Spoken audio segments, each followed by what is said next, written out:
Hace 50 años surgió en la Mixteca poblana nuestro movimiento, el Movimiento Antorchista Nacional. Nació como resultado del análisis científico del cerebro creador de nuestro movimiento y además de las contradicciones propias de la realidad.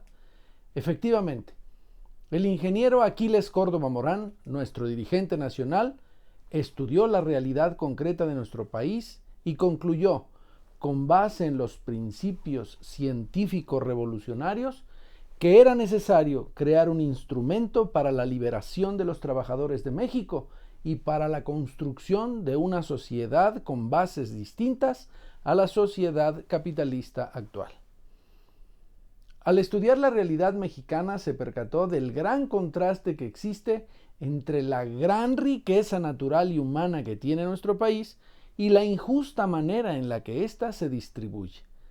Efectivamente, desde la Revolución Mexicana hubo cambios, pero en realidad tuvo un carácter burgués, es decir, solo favoreció a los sectores industriales que estaban naciendo y repartió la tierra entre los campesinos, lo cual es bueno, pero con ello de inmediato se convirtieron en propietarios y por lo tanto en pequeños burgueses.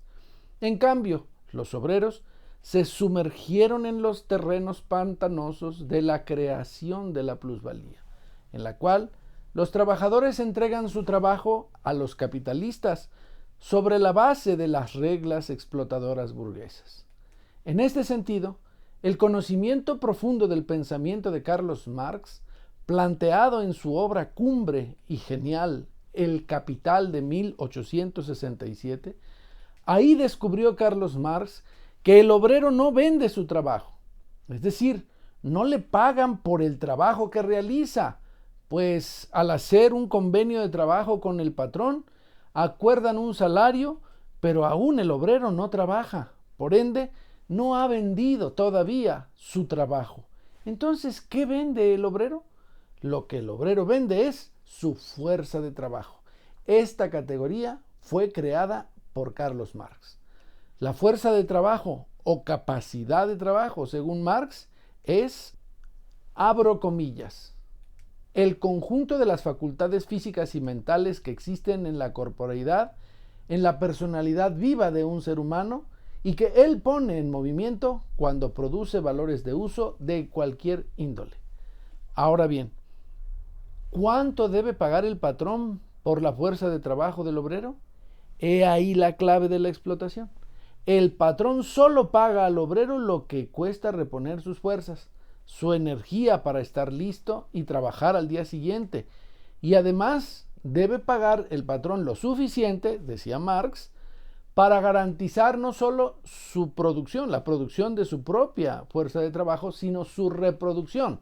Es decir, que haya en su ausencia un hijo que le sustituya como fuerza de trabajo.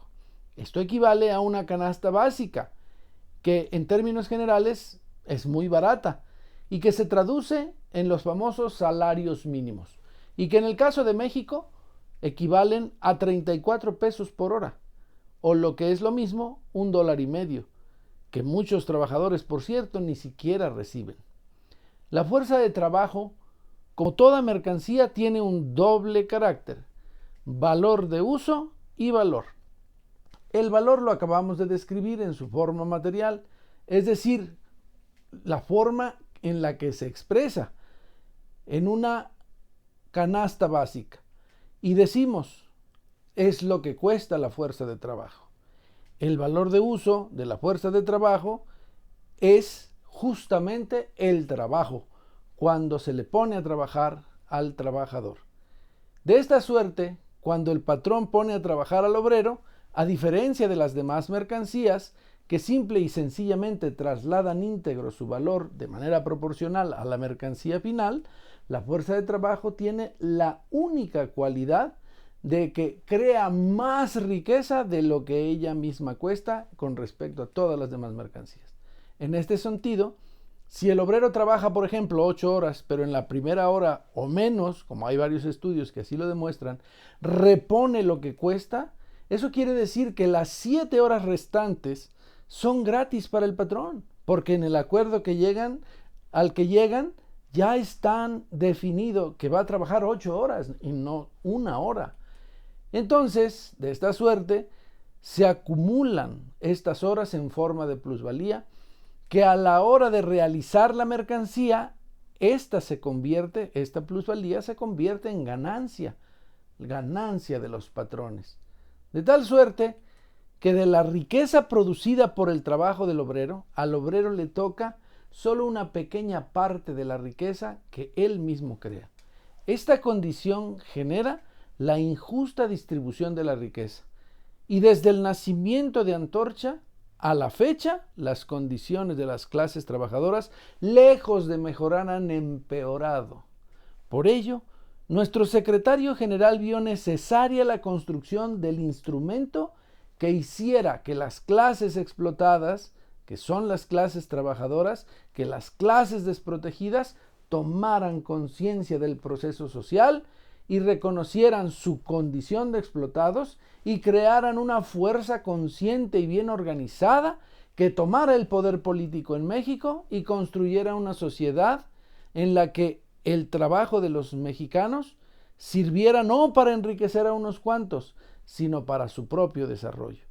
Este instrumento social, es decir, el movimiento antorchista, sería entonces un arma de liberación de las clases trabajadoras y al propio tiempo la fuerza constructora de una nueva sociedad superior a la sociedad actual y mejor para todos los mexicanos. Pues bien, el mes de marzo es el mes del activismo antorchista y por lo mismo quiero aprovechar la ocasión para compartir nuestro reconocimiento a nuestro dirigente nacional y guía del antorchismo, al ingeniero Aquiles Córdoba Morán, quien ha puesto su ejemplo, su energía, su capacidad de trabajo e intelectual, su vida entera a la formación de nuestra organización. Y nuestro querido maestro sigue en pie y sin rendirse.